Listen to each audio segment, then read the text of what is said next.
Good morning, mamas. How are you all doing today? I hope things are going well on this Thursday morning. It's the time we are usually together face to face, and we are now having to find new ways to get together. So I hope that things are going well in your home today. Good morning, Sarah. It's good to see you this morning. And I hope things are going well. We're going to talk today about some ways that might help you to get things going well. Hey, Kara, great to see you. We're going to talk about how to give good instructions to your kids. So I hope this will be helpful. In fact, I gave you an assignment last night, and I want to hear what you came up with. So as we're waiting for others to join us, I want you to be thinking of a situation where one or more of your children either did what you asked them to do or did not do what you asked them to do. And then I want you to think about the details of that situation. What was the instruction or the request? Where was it? When was it? And what was the response? So, I see Cameron has joined us. Oh, and she's given that great reminder to join our Children's Ministry Facebook page. So look for that. Cameron, if there's anything you want to tell us about that, be sure to do so. Good morning, Leslie. So yeah, please tell us about that. That's where they'll be posting more good info and hopefully the videos that we have done to encourage parents. So yes, please make sure that you join our Facebook page for Children's Ministry. And just in case they don't have that link, maybe you can post that for us afterward or send an invitation. You may have already done that. I think I received one, so you have probably all done that. Want to know how things are going for you in your personal life. We have, we have the pandemic to be concerned about, but then we have also those shallow, silly kind of issues of when we're going to get our hair done. And I did get my nails myself. I did my nails, gone are the beautiful top coat. And so keeping those all short and clean. And that's a little bit interesting, but hey, we just do whatever we have to do. Hey, Stacy, good morning. Hope you and your tribe are doing well today. So we'll wait just another minute or two for others to join us because I want to be able to go over some specific things about what you're dealing with in your family when it comes to giving them instructions, and then want to see what the response is. So this week and next week, I'm going to cover this and give some specific details about how to give good instructions so that you get a good response. Good morning, Jessica. So again, right now, please begin to write that down. In fact, I'd love for you to start posting some things. So as we have our conversation, we'll have those things to refer to about a situation where you gave an instruction and either it worked or it didn't, because that's going to be the basis for what we're going to talk about today. And that will give you something to think about as I'm telling you what either may have gone well or may not have gone well. Good morning, Dusty. So y'all be thinking about that. On another note, we have decided not to have VBS this summer. We're going to postpone that whole VBS till next year, but Mary Beth and Cameron and Brittany are working on a plan for this summer to do some other fun things that will take the place of that VBS. because we're just not sure when we're going to be able to get together in large groups. I will continue to do this through the month of May, and we'll get into June and see how that's working, and you all can let me know if you want to continue doing Facebook Live on Thursdays. And I'm also exploring the possibility of doing a parents' Facebook Live during the day, or for mamas, however we want to do it, that is actually on my personal page, and invite other people to join us, or on the church page, or however we might want to do it, just to expand. If you, in the meantime, have mamas who would like to be a part of what we're doing, but they're not in our group, then invite them to be a part of it, and then I will admit them into our group so they can be a part of it. Haley, I'm glad you're joining us today. I bet you've had an interesting life seeing patients during the quarantine. Love to be together to hear all of your stories of what's going on. And so you all remember that I had a lot of sickness going on early in the year. I had all kinds of infections, sinus infections. I had a virus of some kind that was very severe. And then I had the flu when I got back from Israel. And so I began to think maybe I had COVID-19. And so I did the antibody test, and it was negative. So I have not been exposed. I was kind of hoping I'd already had done that and that part was over, but, you know, didn't happen. So, all right, enough of all of that talk. So let's get into the lesson. You're thinking now of a situation where you've given instructions to one child or more, and either they obeyed or they didn't. And I want you to go back and get the details of that situation. I'd really like for you to write it down so that you know what happened at the very beginning, to see if you got the results you wanted. And so we're going to look today at what may go wrong when you give instructions. We're going to look at the very beginning of the situation. That's why I want you to examine where you were when you gave an instruction, how you did it, what was the child doing, what was the response afterward, because I want us to look at the beginning, and I want to see if what happened was the child was listening. Was the child listening, or was the child not listening? And so the idea is, are you giving clear instructions? Have you ever noticed that you might be around somebody who either has children or do not, and they tell a child to do something and they immediately obey? They do it right then.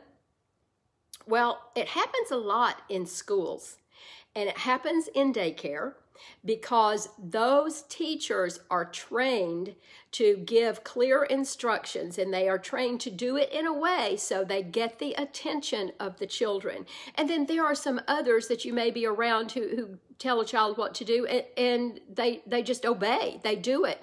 And it may be someone who has children and they just know the magic words to say, but I want us to be observant about how that looks so that you can follow some of those tips. So good discipline does not just mean finding the right consequences. In fact, developing this skill of giving instructions may prevent you from having to do any consequences at all. It may prevent discipline problems that you're having. So the first thing we want to do is to know the difference between giving an instruction and making a request. So write those two things down. We're going to look at what the difference is. So write down request. And I want to see if what you are saying to your children is a request, but you're thinking you're giving an instruction. And so here's what a request. It's when you ask the child to do something. You ask. That's the key. You ask them to do something. For example, you might say, will you help me do the dishes? Will you help fold the clothes? Or will you make your bed? Or whatever. It's an ask them to do something. It almost sounds like it's a favor that you're asking them to do. And you might even say things, I think you need to wear your coat today. It's pretty cold.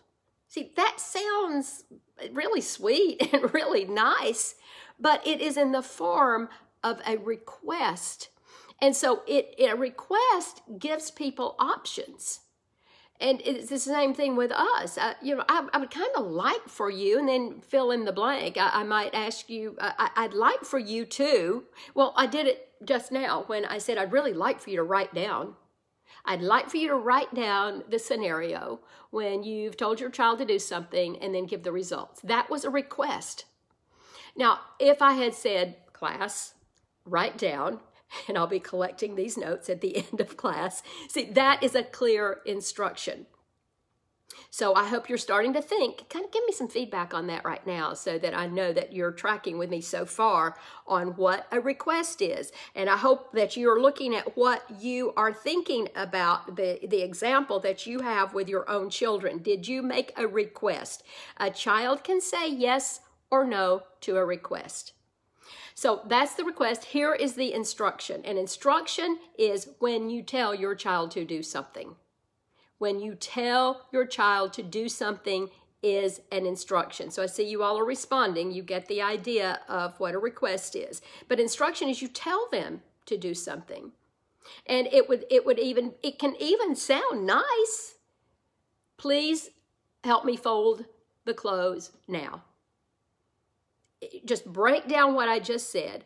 Please help me fold the clothes now.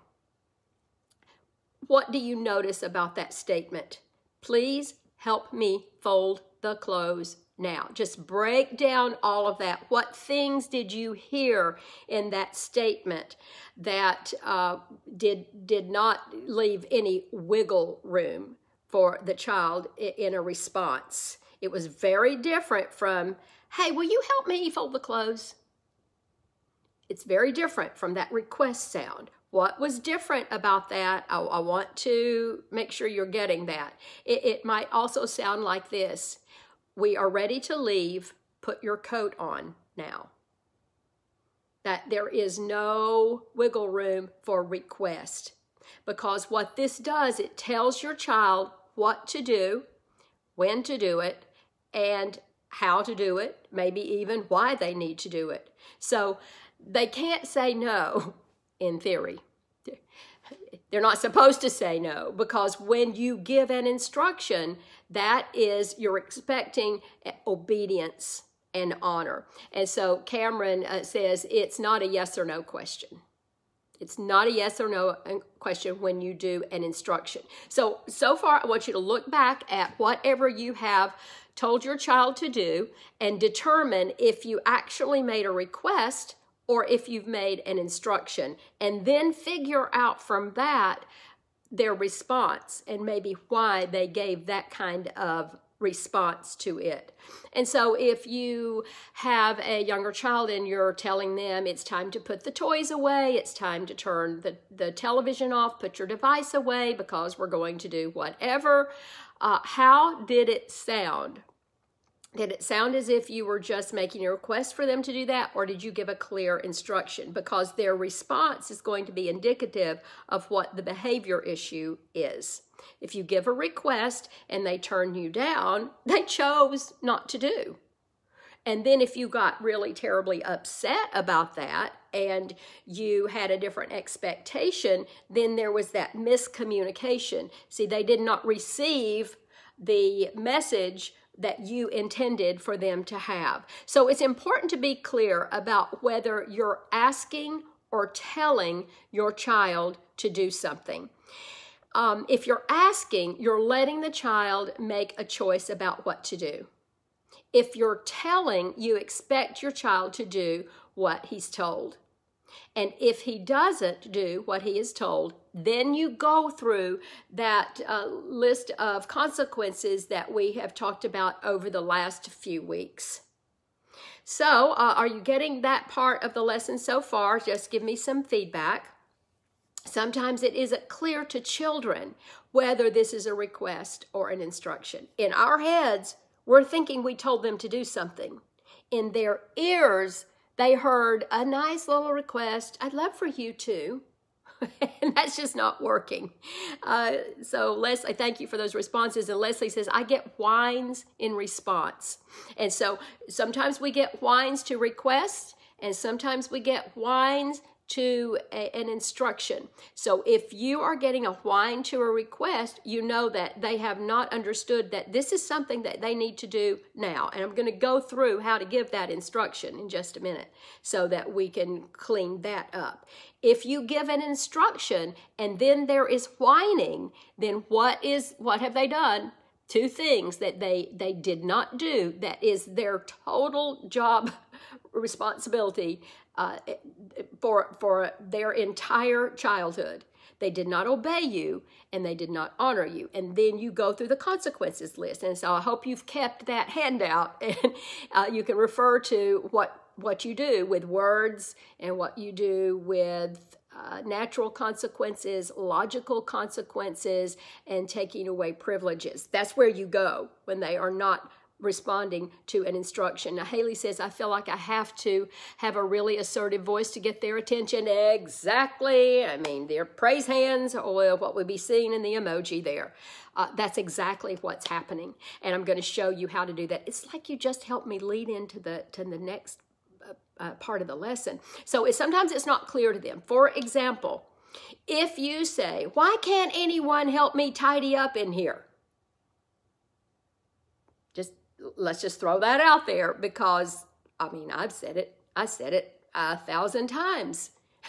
You know, if I'm in the kitchen and everybody else is on the device and watching TV and playing games and reading the paper and doing all the wonderful fun things that go on in a family, and I am the one in the kitchen, I might shout that out. Why can't anyone help me? Well, what is that? Is that a request? Is that an instruction, or is it a whine? Are we whining? Are we whining? I know how it sounds for me, and it sounded for me when my kids were growing up. I'm sure I sounded like the whine. Well, what are they supposed to do with that? Well, they don't know what to do with that, so they don't do anything. So are you asking for the child's help when you say, why can't anyone help me in here? Are you asking? Are you telling her what to do? Are you complaining that no one is helping? So if what you want isn't clear, it isn't specific, you're probably not going to get any help. Now, for that child who is really compliant and they do not want to upset mama, they're going to be running in there just not to upset mama. But that's not the point. We don't want our children to do things just because they don't want to get us upset. So again, we need to go back to those incidents that I asked you to write down. I requested that you write them down and think about the scenarios. What's going to be helpful is if you go back and look at examples instead of just trying to project forward about what you're going to do. We're not ready to do that yet. We need to go back and find those examples of when a child did or did not do what you asked them to do. And then we want to find the pattern. Now, here is what the tips are. So today we're going to go over a few tips on how to give this instruction. And then next week, we're going to get very specific on how to do each of these. And so here are the tips. First of all, when you give an instruction, you need to get the child's full attention. How do you get the child's full attention? Give me some comments on that. I mean, now that you're thinking about it, you know, if you're in the kitchen and you need something done, then what do you do to get the child's attention? Because the child may be on the other side of the room, the child may be in the basement, the child may be in the bonus room, the child may be in the bedroom, the child may be in the backyard. What do you do to get the child's attention? Well, here's the key. Move closer. Those two words. See, Haley, yes, make eye contact. That's one of the ways you do that. Leslie said, yes, get them to stop what they're doing. And that's what we have to do. And they will not stop what we're doing typically until we get closer to them. So in order to get their attention, move closer to the child, get the eye contact, and get them to stop what they're doing. perfect answers. You know, you all could probably be teaching the class. So those three things: move closer to the child, get eye contact, and ensure they've stopped doing what they're doing. So that's how you're going to get their attention, those three things. Now, what might be involved in getting them to stop doing what they're doing? It might be that you say, remove the headphones, take out the earbuds. So you might have to do some sign language. Whatever it takes, that's where you're getting the attention. That right there is such a huge key, a tip to get their attention before you give the instruction. Good morning, Olivia. Get their attention before you give the instruction. Just, again, you know, sometimes I repeat things that I want you to remember, because that's how our brain operates best.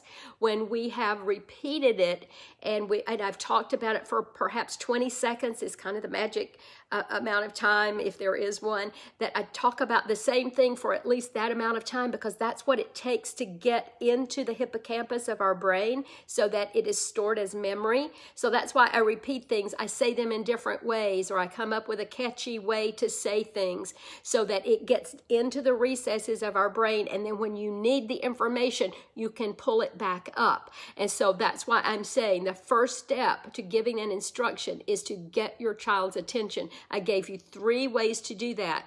I kindly request that you write those down. And if you want to hear that in instruction, I would say, please write down those 3 tips to getting your child's attention on a piece of paper now. Do you see the difference?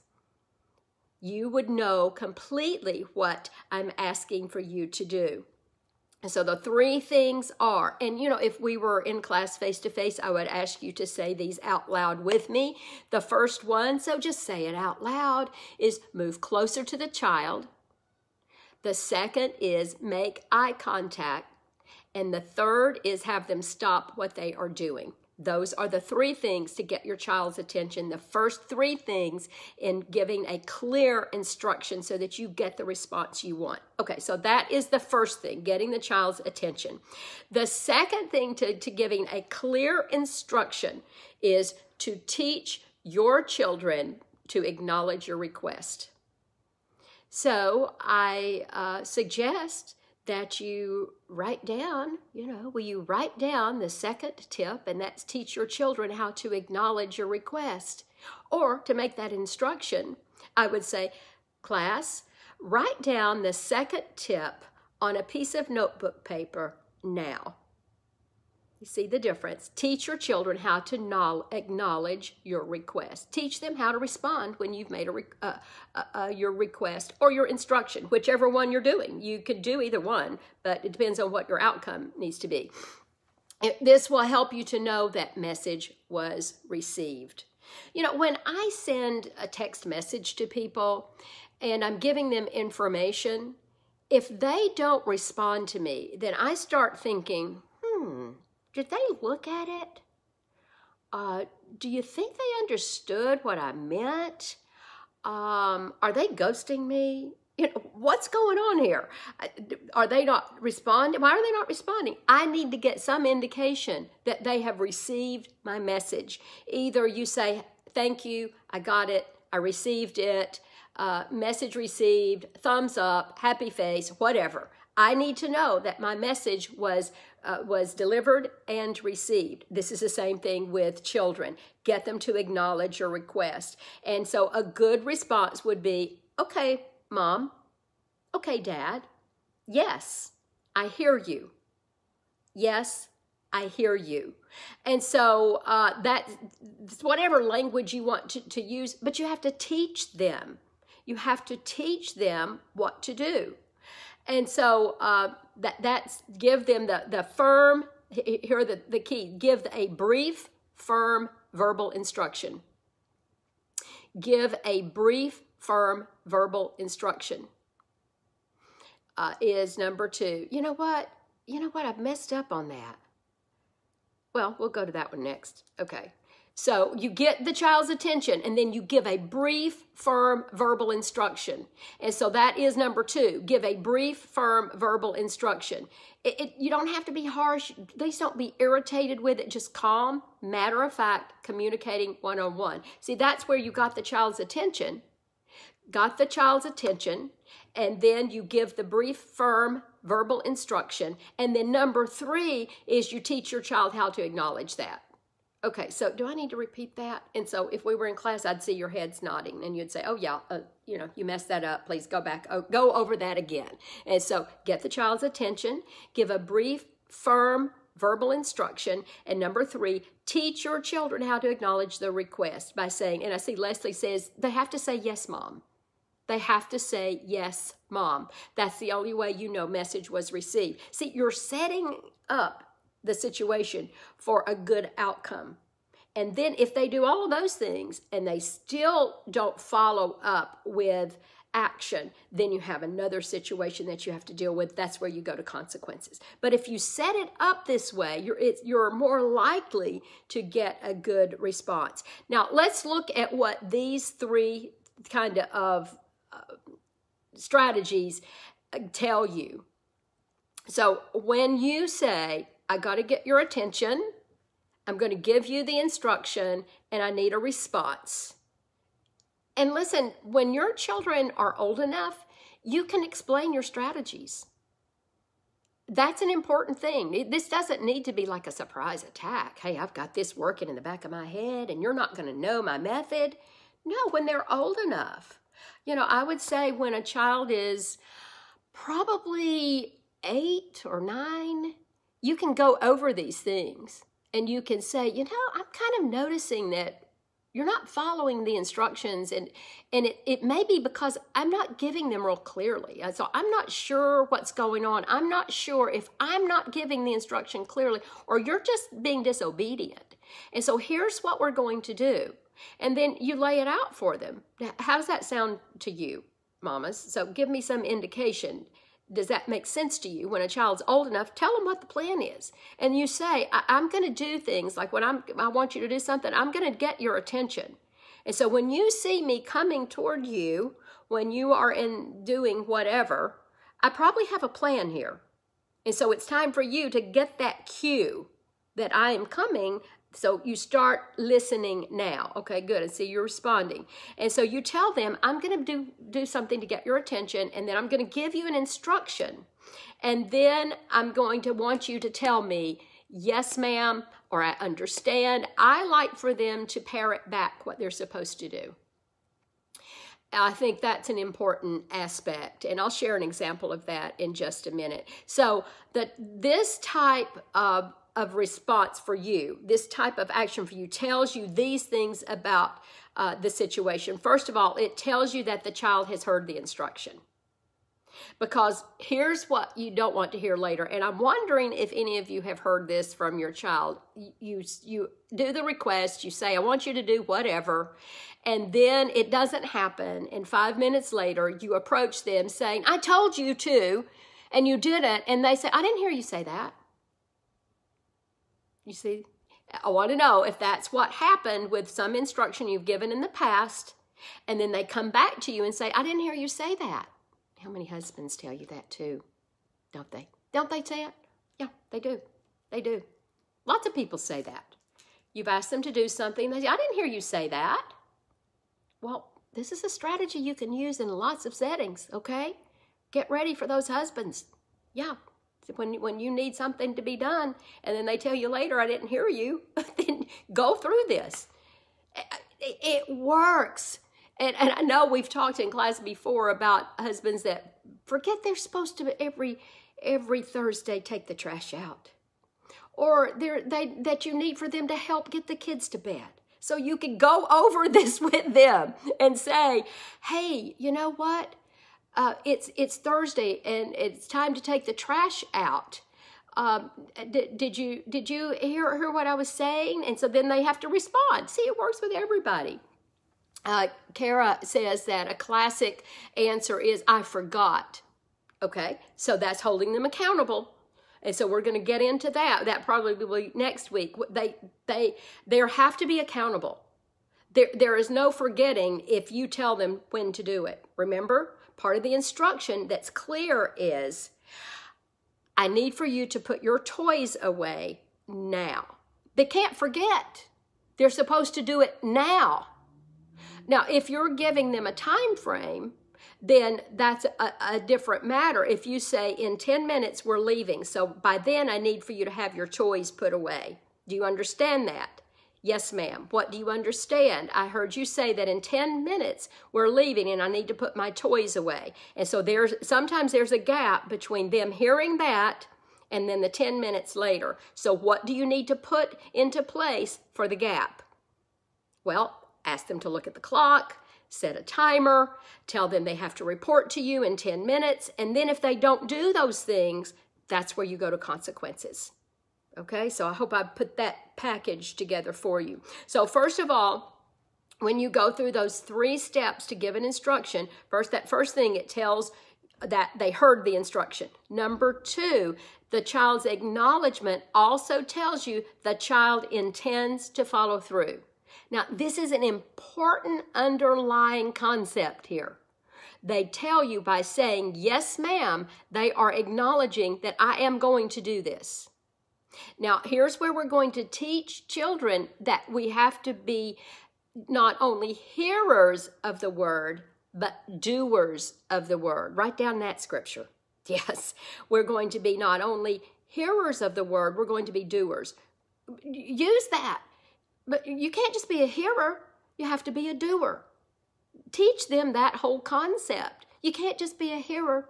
You have to be a doer. And so they intend to do it. And then if they don't follow through, then that's where the consequence comes, and you begin to teach them, but you said you were going to do it.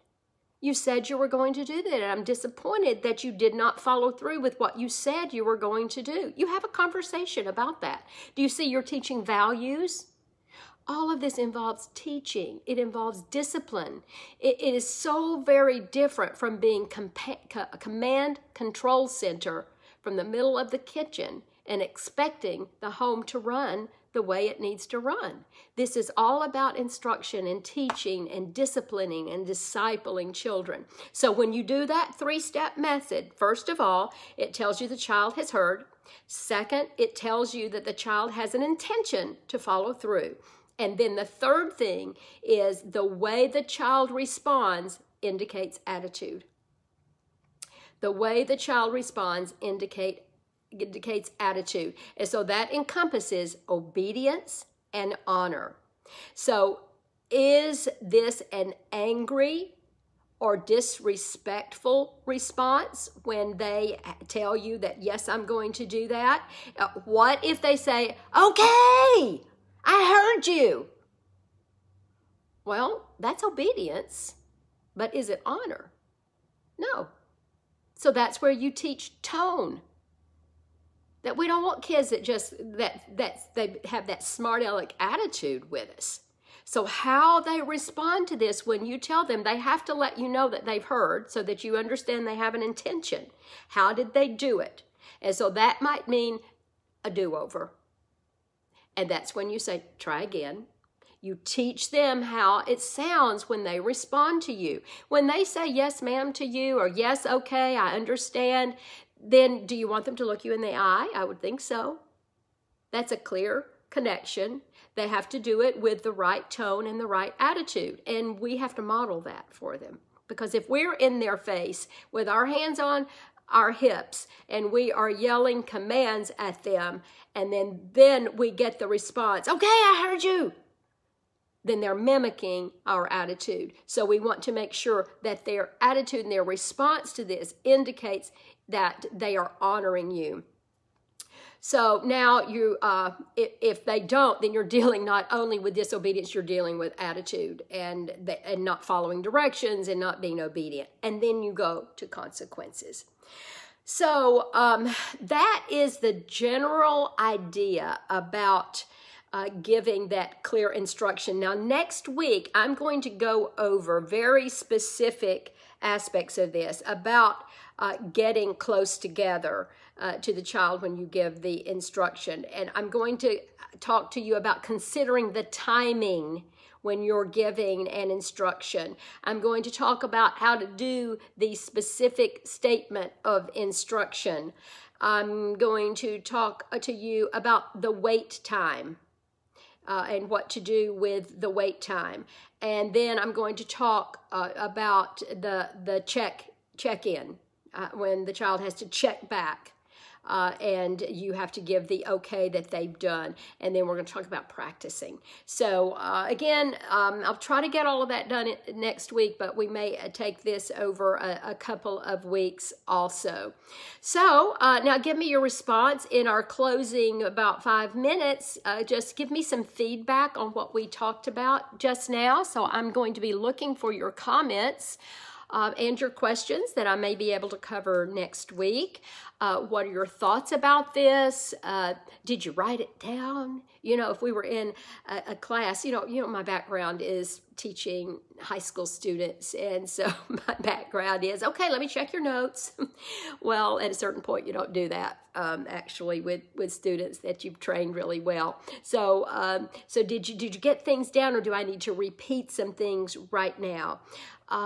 Also, you know, what I may try to do is to get you something in your hands for next week. So just give me some feedback on your comments right now.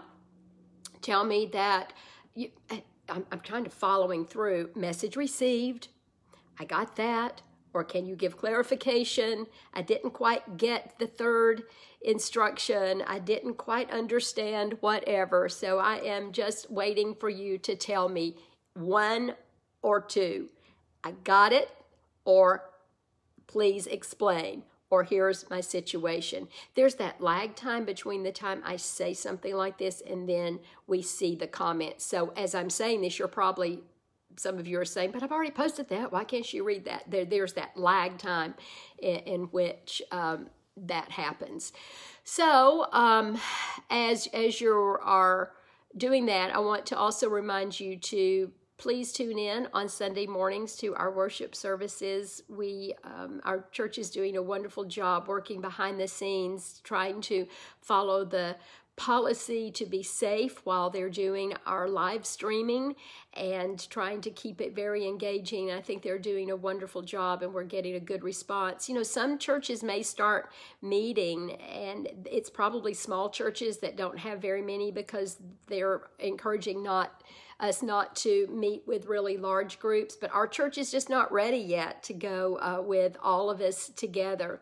I'm seeing some of your responses.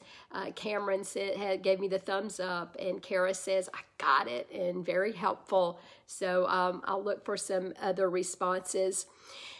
In the meantime, please post on our Facebook page if you have questions or if you want me to cover something specifically, or if I can be helpful between now and next week. Also, if you have friends that you would like to include in our Thursday Facebook Live sessions, please invite them to join us. I'll see that and I will include them. And also, I am considering opening this up on Thursdays, maybe to my personal page so that we can maybe get some more mamas included. I want to see how it goes with you inviting people to join us as opposed to my opening it up on my page and inviting a larger audience to come. So that sums it up for today. Hey, mamas, have a great day. Hug on those kids, and I'll see you next Thursday.